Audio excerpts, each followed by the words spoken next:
یہاں پر میں یہی آپ کی طرف سے میں مدنی پھول چاہ رہا تھا کہ اگر کوئی ایسی دین کی خدمت کرنے والی، سنتوں کی خدمت کرنے والی کوئی ایسی شخصیت ہے اور اس کے پاس اگر کوئی آتا ہے اور اس کو کوئی سامنے کی والے کی ہیبت یا وجاہت یا کوئی خوف ہو، تو وہ اپنی ملنساری اور اپنی مسکراہٹ اور اپنے تبسم اور اپنے عاجزی کے ذریعے اس خوف کو دور کر کے اس کے اندر اپنائیت پیدا کرائے، تاکہ اس تک دین کی دعوت پہنچے اور انفرادی کوشش کا فائدے اور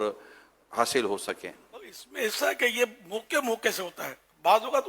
یہ نہیں کہ وہ تھر تھر کانپ رہے ہوں کہ ابھی جوڑ اس کے الگ ہو جائیں گے، نہیں ایسا نہیں بعض اوقات آپ کو دیکھ کر یہ ہوتا ہوگا کہ رونا شروع کر دیتے ہیں،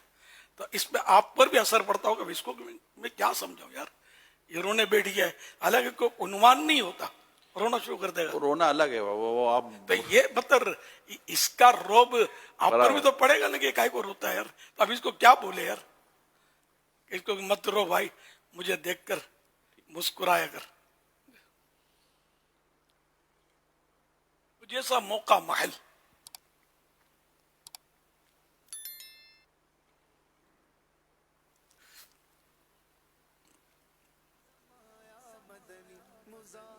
حضرت عبداللہ بن عباس رضی اللہ عنہ فرماتے ہیں کہ اللہ پاک نے حضرت موسیٰ علیہ السلام کو دفع خوف کے لیے سینے پر اپنا ہاتھ رکھنے کا ارشاد فرمایا تھا، لہذا اب بھی اگر کسی کو کوئی خوف لاحق ہو اور وہ اپنا ہاتھ سینے پر رکھ لے تو اس کا خوف دور ہوگا اور دل سکون و قرار پائے گا۔ مفسرین نے اس کی وجہ یہ ارشاد فرمائی کہ چونکہ خوف کے وقت دل دہل اور بدن لرز جاتا ہے، لہذا یوں سینے پر ہاتھ رکھ لینے سے،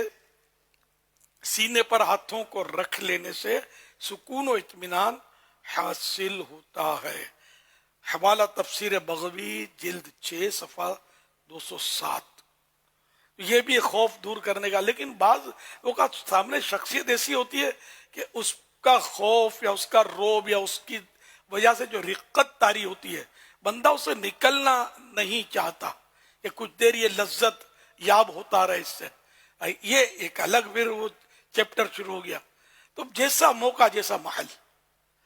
اب سرکار کی بارگاہ میں ہم جائیں، سبز سبز گنبد کے سائے میں حاضری ہو اور رونا آ جائے اور رقت طاری ہو جائے، تو ہم کبھی بھی نہیں چاہیں گے کہ یہ کیفیت جاتی رہے، بلکہ ہم پسند کریں گے کہ یہ کیفیت اور بھی رہے اور رہے، بلکہ بڑھ جائے۔ تو جیسا موقع